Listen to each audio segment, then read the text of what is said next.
잘 들어보세요. 종교 지도자와 학자는 바쁜 일이 있어서 그냥 지나갔지만 사마리아 사람만 그 사람의 고통을 싸매어주고 먹을 것도 주고 만약 돈이 더 필요하면 돈도 더 주겠다고 말하고 갔습니다. 누가 그 사람의 이웃이 되겠느냐? 예수님께 영생을 묻고자 왔던 사람이 당연히 마지막 사마리아 사람이 그렇습니다 라고 대답했습니다. 너도 그와 같이 행하라. 종교 지도자, 학자는 고귀한 일이 있어서 죽게 된 사람을 내버려 두고 갔습니다. 하지만 사마리아인은 죽게 된 사람을 도와주었습니다. 사람이 종교를 위해서 있는 게 아니고 종교가 사람을 위해서 있는 겁니다.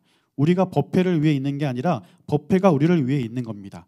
사람이 안식일을 위해 있는 게 아니라 안식일이 사람을 위해 있는 겁니다. 천하보다 소중한 존재들이 우리들이고 사람들이고 약자들이고 고통받는 사람들입니다. 이렇게 돼 있습니다. 요거만 탁 떼가지고 박정남 목사가 이런 말 했다 그러면 큰일 나는데, 교회를 오래 다닌 분들이라면 또 신앙생활을 오래 하신 분들이라면 고개를 끄덕이면서 들으시다가 마지막 부분에 뭔가 이상하다라는 생각을 하실 거예요. 그들이 얘기하는 것처럼 종교 지도자들이 어려운 사람을 봤는데도 그냥 지나갔어요. 그런데 어떤 한 사람은 이 사람을 도와줬다라는 거죠. 그러니까 종교 지도자가 갖는 그런 어떤 종교 행위나 이런 것도 그렇게 중요한 게 아니라 사람이 먼저다라는 거예요. 사람이 중요하다. 그러니까 종교가 사람을 위해 존재하는 거다. 법회가 사람을 위해 존재하는 거다라고 얘기하는 거예요. 바꿔 설명하면 하나님이 누굴 위해 존재하시는 거라고요? 우리는 그렇게 인정하지 않지만 그렇게 얘기하고 다 알고 있죠. 얘기하는 거예요. 하나님이 인간을 위해 존재하는 것이다라고 지금 얘기하고 있는 거거든요. 그래서 성경을 읽을 때 자기가 원하는 자기가 상황에 맞는 대로 뭔가 해석하려는 시도가 상당히 위험하다라는 것을 알고 있습니다. 그러니까 오늘 이 사마리아인의 비유를 이야기할 때 그냥 그 자체만 톡 떼가지고 자신의 상황에 걸맞게 뭔가 토대를 만드는 게 아니라 예수님께서 왜 이 말씀을 했는가를 주목해 봐야 된다는 거죠. 예수님이 어떤 말씀을 하시기 위해서 이 비유의 이야기를 말씀하고 있는가를 우리는 주목해 봐야 되겠다라는 것입니다. 예수님께서 말씀하신 이 비유의 목적은 결론적인 답은 이것입니다. 종교 지도자들의 이런 율법 사랑, 하나님 사랑이 아니라 율법 사랑, 또 거짓된 경건, 이런 것들에 대한 비난과 또 그들이 올바로 회복되기를 위한 권면의 말씀이라는 사실을 우리는 곧 깨닫게 될 것입니다. 우리 함께 25절 말씀 함께 읽어볼게요. 25절입니다. 시작. 자, 다시 한번 읽겠습니다. 시작.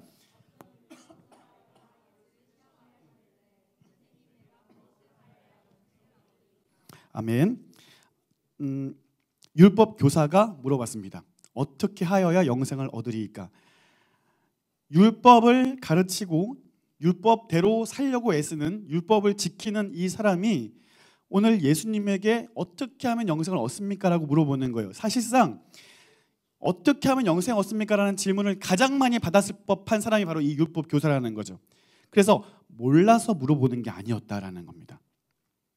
오늘 25절의 기록대로 예수를 시험하여 이르되 라고 기록하고 있어요. 그러니까 많은 사람들이 선지자라고 말하고 있는 이 사람이 과연 영생에 대해서 무엇이라 얘기할까? 이 구도자의 모습으로 온전히 학습하기 위해 겸손하게 묻는 질문이 아니라 그를 공경에 빠뜨리기 위해서 질문을 던지고 있는 거예요. 왜냐하면 그 당시 예수님께서 항상 이 바리새인들 이렇게 욕하시고 바리새인들 이런 거짓된 모습들에 대해서 비난하시고 이런 얘기들을 하시니까 또 율법에 대해서 막 그들의 눈에 보기에는 마치 율법을 다 깨부수는 이러한 말씀들을 하시니까 이것에도 하나 뭐 다른 말을 한다면 이거를 빌미 잡아가지고 예수님을 핍박하기 위한 그런 시험하기 위한 질문으로 그들이 던졌다라는 겁니다.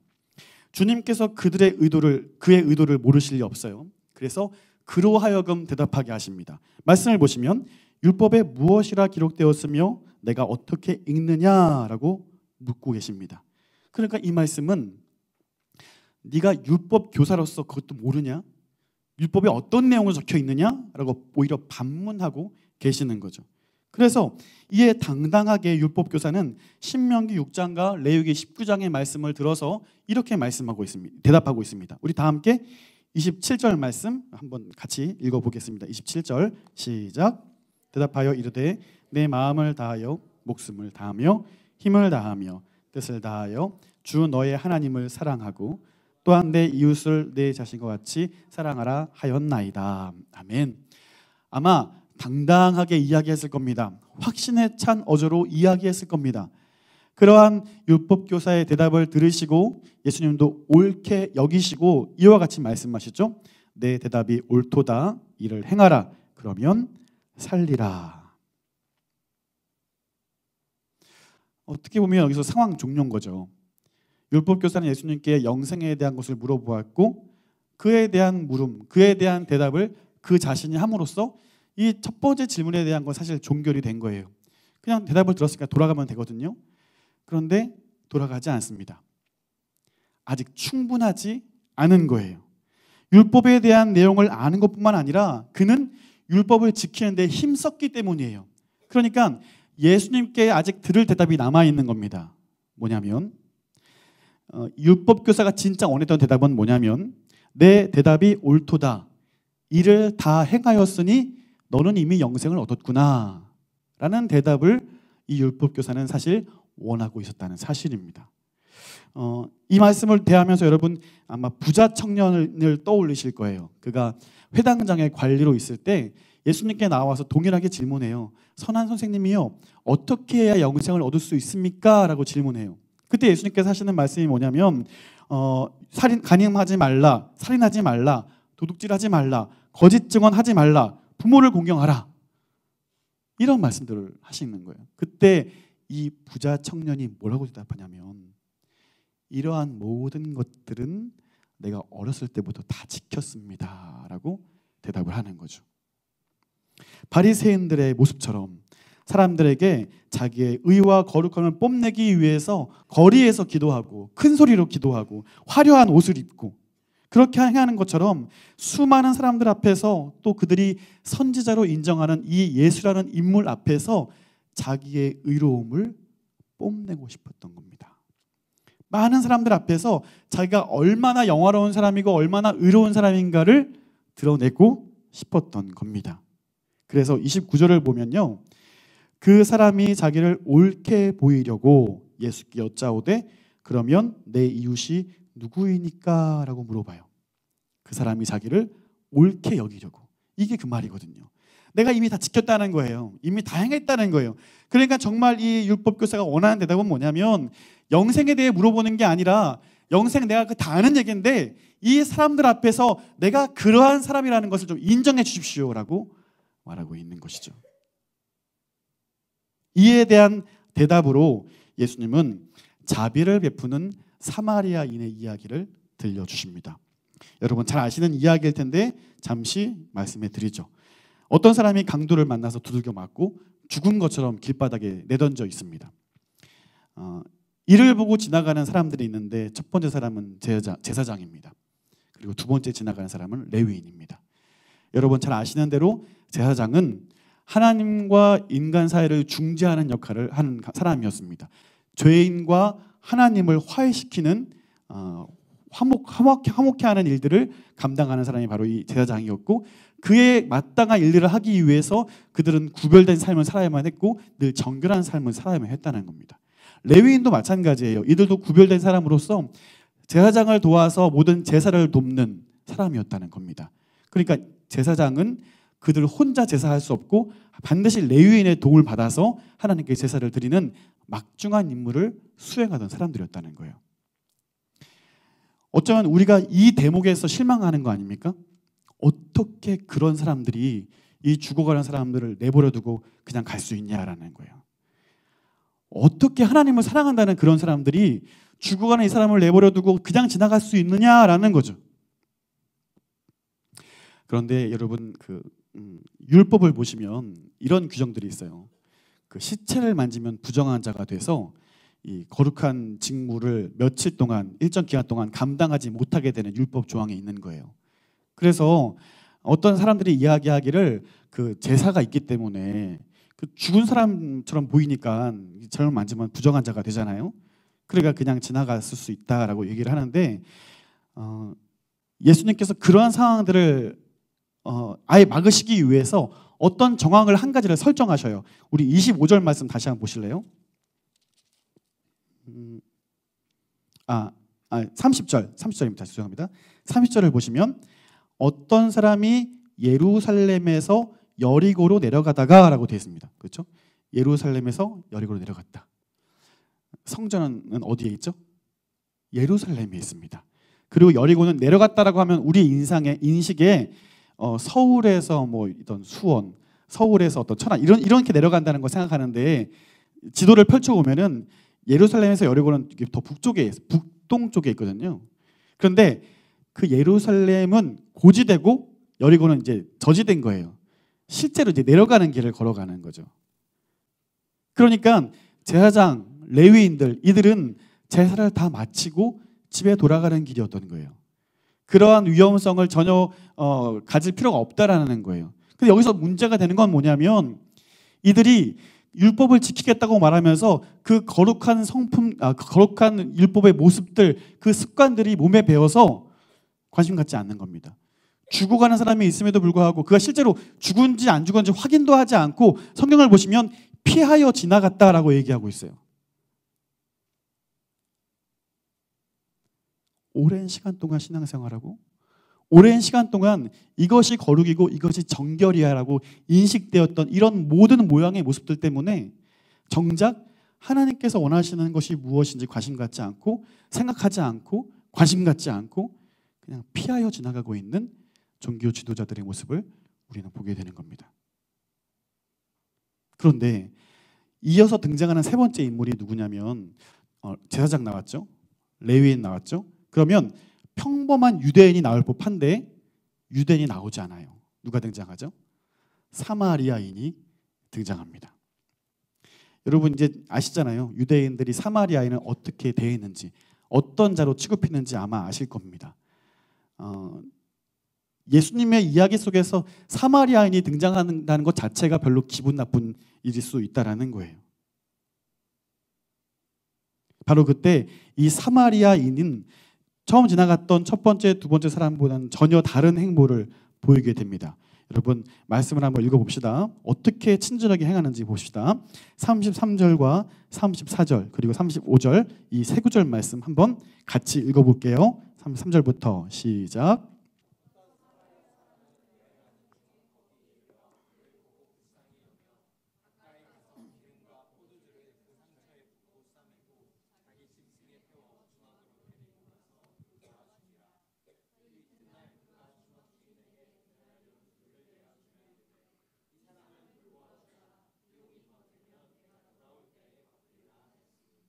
아멘.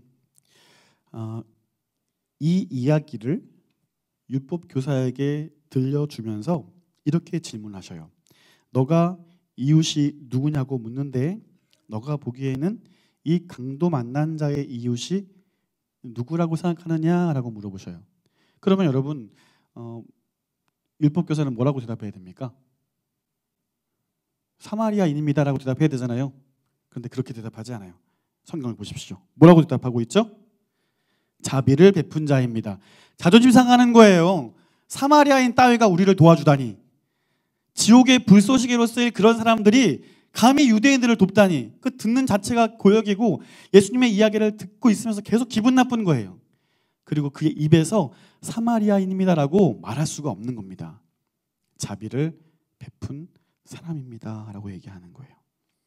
이 율법 교사에게 이웃은요, 유대인 그리고 그 유대인 안에서 그와 함께 율법에 대한 공부를 하는 비슷한 계층의 사람들, 특히 유대인들에게는요 상당히 폐쇄적인 이웃관이 있는 거예요. 같은 유대인이 일단 기본이고 같이 공부하거나 같은 수준에 있는 사람들, 그런 사람들하고만 식사하죠. 절대로 친하지 않은 사람들하고 식사하지 않습니다. 그들의 이웃과는 이처럼 폐쇄적인 거예요. 그러니까 사마리아인은 결단코 그들의 이웃이 될 수 없는 사람들이었다는 겁니다. 예수님께서 질문하시는 거예요. 누가 그의 이웃이냐라고 물어보시죠. 그러므로 오늘 이 사마리아인의 이야기를 통해서 우리가 알 수 있는 사실은 뭐냐면 너의 이웃이 누구냐라고 예수님께서 물어보시는 겁니다. 그리고 그 이웃은 누구냐면 내가 편한 사람, 내가 좋아하는 사람, 나한테 친절한 사람, 나하고 잘 맞는 사람, 마치 유대인들이 가지고 있던 어떤 폐쇄적인 이웃관을 가지고 있는 우리 모두에게 예수님께서 동일하게 도전하시는 겁니다. 너의 이웃은 너의 도움이 필요한 사람들이다 라고 말씀하고 계시는 겁니다. 여러분의 이웃은 누구입니까? 여러분이 가까이 하고 아까워하지 않을 만큼 여러분의 돈과 여러분의 시간을 나누어서 도움을 주는 여러분의 진정한 이웃은 누구입니까? 오랫동안 지내온 벗들 아닙니까? 또 나랑 잘 맞는 동료들 아닌가요? 혹은 한 공동체 안에 있으면서 사마리아인들처럼 여기는 사람들이 있지는 않으십니까? 그래서 관계 맺지 않고 대화하려고 하지 않고 여전히 어색한 채로 여전히 인사하지 않고 여전히 관심 갖지 않고 여전히 미운 채로 그렇게 방치하고 있는 사람들이 혹시 있지는 않으십니까? 그들은 결코 내 이웃이 될 수 없어 라고 말입니다. 예수님께서 제한적인 이웃관을 가지고 있는 오늘 저와 여러분에게 또 동일하게 도전하십니다. 너의 이웃은 가까운 이웃이 아니라 오랫동안 보고 온 그 친구들이 아니라 내가 가까이에서 가까이 가서 상처를 싸매고 지속적으로 돌봐야 하는 그 자가 너의 이웃이다. 너의 도움이 필요한 자가 너의 이웃이 되어야 한다라고 말씀하고 있습니다. 사랑하는 예수가족 여러분, 오늘 이 율법교사에게 말씀하시는 예수님의 이야기에 귀를 기울여 보시기를 바랍니다. 우리도 종교인이 되어서 하지 말아야 할 것, 또 해야 할 것, 몸에 익은 전통과 몸에 익은 그런 방식들이 되려 이웃을 거부하고 사랑하고 돌아보는 일들을 어쩌면 외면하고 있었던 건 아닌가라는 생각들입니다. 몇 년 전부터 우리 지난 분기회 때도 좀 나온 이야기인데 몇 년 전부터 저 뒤에는 사랑의 띠가 쳐져 있습니다. 저 사랑의 띠는 뒤에서 예배 드리기를 좋아하는 분들의 매우 큰 불편을 가져오는 그런 장치입니다. 그래서 나는 뒤에서 예배 드리면 좋겠는데 왜 이렇게 저를 해가지고 불편하게 앞자리를, 그래서 오늘 다 여기서 설교를 하고 싶었어요. 여기가 이렇게 텅 비어서 여러분이 아니니까 제가 오기로. 그래서 이게 쳐 있어서 되게 불편하시는 분들이 있는 거예요. 왜 이렇게 예배를 불편하게 드리냐. 그때 우리가 함께 이야기했고 제가 함께 나누고 싶은 이야기는 뭐냐면 저게 왜 쳐져 있을까에 대한 이유를 물어보자라는 거예요. 저거 왜 쳤을까 하는 거죠. 진짜 여러분 불편하게 하기 위해서인가요? 저 줄은요, 우리가 일주일 동안 세상에서 열심히 살아가다가 주일이 되어서 공예배로 모이잖아요. 이 공예배의 의미는 뭐냐면 세상에서 그리스도인으로 각자 흩어져 살다가 우리가 한 몸 된 지체임을 깨닫고 함께 예배드리는 공간으로서 우리가 하나임을 인식하는 그런 귀한 예배이기 때문에 그래요. 그래서 언젠가부터 저 줄이 없었을 때 사방으로 흩어져 앉는 거예요. 그래서 우리 샬롬으로 축복하며 인사합시다. 이렇게 돌아보는데 아무도 없어. 연화점에도 혼자 앉아 있어가지고 앞뒤를 잡아 아무도 없어. 목사랑 인사해야 돼. 관심 갖기 원하지만 그냥 혼자 예배드리는 게 익숙하고 그냥 관심 갖지 말아주세요라고 이야기하고 어느샌가부터 개인적으로 예배드리고 돌아가는 것이 일상이 된 거예요. 공예배인데 우리가 한 몸된 지체라고 이야기하는데 어느샌가부터 형제가 아파하고 힘들어하고 우는 것에 대해서 관심 갖지 않아요. 너만 힘드냐 나도 힘들다 이러면서 한 몸된 지체로서 섬기고 사랑하는 것 관심 갖지 않아요. 자, 이때 다시 한번 질문을 던져보자는 겁니다. 저 줄이 과연 혼자 예배드리기를 원하는 사람들에게 불편은 주는 걸까?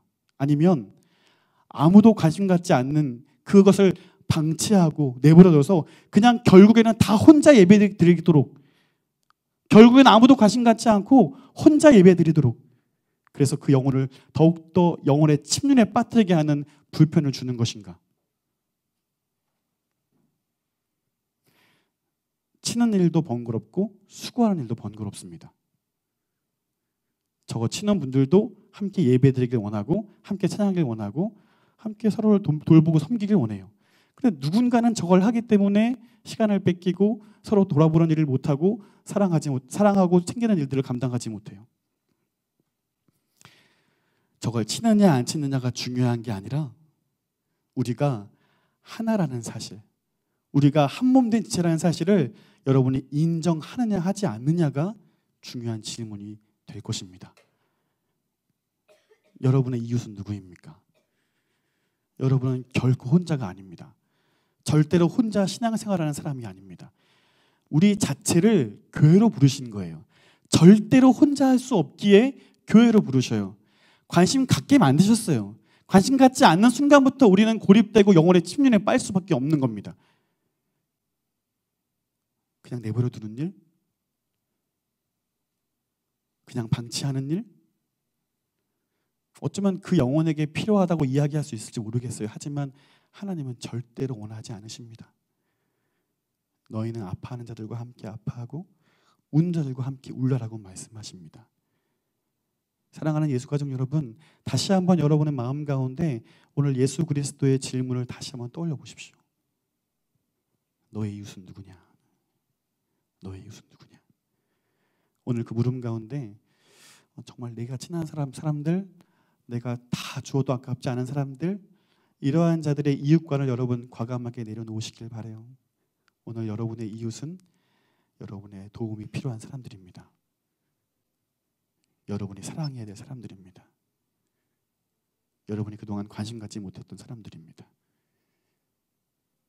힘겹게 살아가고 있는 사람들 가운데 우리는 그들의 이웃이 되어야 합니다. 오늘 내일이면 성탄절이네요. 어떤 계획들 갖고 계십니까? 오늘 밤에 떠나시는 분, 내일 연휴니까 떠나시는 분 있습니까? 저는 꿈꾸는 게 하나 있어요. 언젠가부터 성탄절 하면 우리만의 잔치가 되어버린 것 같습니다. 성탄절, 칸타타, 주일학교 발표회. 그래서 우리 안에 잔치하고 우리 안에 맛있는 거 먹고 우리 안에 즐겁게 시간 보내고 그리고 집에 가요. 근데 오늘 말씀을 공부하면서 연구하면서 정말 예수님께서 원하시는 성탄절은 뭘까라는 생각을 해봤습니다. 결국 사마리아인은 예수님 아니었을까요? 결국 그 사마리아인, 유대인들이 그렇게 비난했고 핍박했고 사람 취급하지 않았던 그가 바로 예수 그리스도 아니었을까요? 하나님께서 인간이 되셨고 또 인간이 되어서 구원자로 오셨지만 그 누구도 그를 구원자로 인정하지 않고 침뱉고 때리고 십자가에 못 박고 죽게 만들었습니다. 하지만 그는 그의 모든 것을 바쳐서 구원이 필요한 자들에게 구원을 주셨습니다. 오늘 찬양도 했는데요. 작은 예수가 돼서 그들을 돌아보는 것이 진정한 성탄절의 의미가 아닐까 생각을 합니다. 그러면 우리가 어떻게 섬겨야 될까 말씀을 보자면 그 사마리아인이 행했던 일들을 한 개 한 개 떠올려 보시기를 바랍니다. 제일 첫 번째 했던 행동은 뭐냐면 죽어가는 사람을 보고 불쌍히 여깁니다. 관심을 갖는 거예요. 이렇게 지나가는 게 아니라 불쌍히 여기는 거예요. 그리고 가까이 가죠. 가까이 가야지 어떤 상태인가, 좀 졸린 건지 눈을 뜨고 있는 건지 얘기를 듣고 있는 건지 가까이 가야 확인할 수 있는 거잖아요. 가까이 가요. 그 다음에 어떻게 하죠? 그 상처를 보고 기름을 붓고 포도주를 부어요. 왜 하시는지 아시죠? 다친 곳들을 살균 작용하고 통증을 없애고 이런 일들을 하기 때문에 자기의 기름과 포도주를 붓는 거예요. 그 다음에 뭐 하죠? 대답 좀 해주실래요? 뭐 하죠? 싸매요. 뭘 싸매죠? 만약에 그 사람에게 붕대가 없었다면 자기의 겉옷을 찢어야 했던 거예요.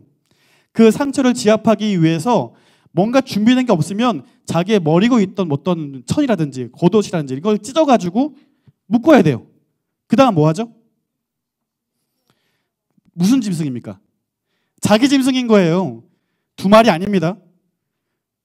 그 사람을 태우면 자기는 어떻게 가야 돼요? 자기는 걸어가야 돼요. 그 다음에요? 주막에 갑니다. 밤이 맞도록 그를 돌보아줍니다. 그런데 그 다음 날 되니까 떠나요. 그러니까 이 사람이 한가했던 사람이 아닌 거예요. 그도 바빴지만 하루의 시간을 내어서 이 아픈 사람을 외면하지 않은 거예요. 돌본 거예요. 그 다음에 뭐죠? 2 데나리온을 맡겨요. 그 2 데나리온 얼마인지 아시죠? 한 데나리온이 하루 노동자의 품삯이라고 하니까. 근데 그 가치가 과거하고 지금은 좀 다른 것 같아요. 그 주석들을 보니까 신학자마다 그 폭이 있는데 제일 후히 쳐준 사람들은 그 여관에서 머물 수 있는 2달간의 숙박비다. 또 제일 적게 작은 사람은 보름 묵을 수 있는 돈이다. 이렇게 얘기하는 거예요. 그러니까 이 2데나리온이 결코 작은 돈이 아니라는 겁니다. 자, 맡겼어요. 그 다음에 또요. 끝입니까? 이제 안녕입니까? 아니에요. 다시 돌아올 거예요. 그러면서 돈이 더 들었으면 어떻게 해요? 여기가 제일 중요한 거예요. 내가 갚아주겠다라는 거예요. 자기 빌린 적도 없어요. 자기를 위해 사용한 것도 아니에요. 그런데 그 사람 때문에 든 그 비용을 자기가 갚겠다라고 얘기합니다. 예수 그리스도예요. 예수 그리스도입니다. 그분이 갚아주십니다. 그가 어떤 죄인이든 어떤 상황에 있든 그가 갚아주시는 분이십니다. 그러니까 이 사마리아인의 이야기를 보면서 그 사랑에 감격한 자들이 어떤 삶으로 사랑해야 되는가를 분명히 말씀해 주시고 있는 겁니다. 사랑하는 예수가족 여러분, 오늘 이 사마리아인의 이야기에 감추진 한 가지 이야기만 더 하고 말씀을 마치겠습니다. 율법 교사가 영생을 얻기 위해서 예수님에게 질문을 했고 너가 대답해 봐라 라고 했을 때 던진 그 대답입니다. 여러분 다시 한번 말씀 읽어봅시다. 27절 말씀 같이 읽어볼게요. 시작.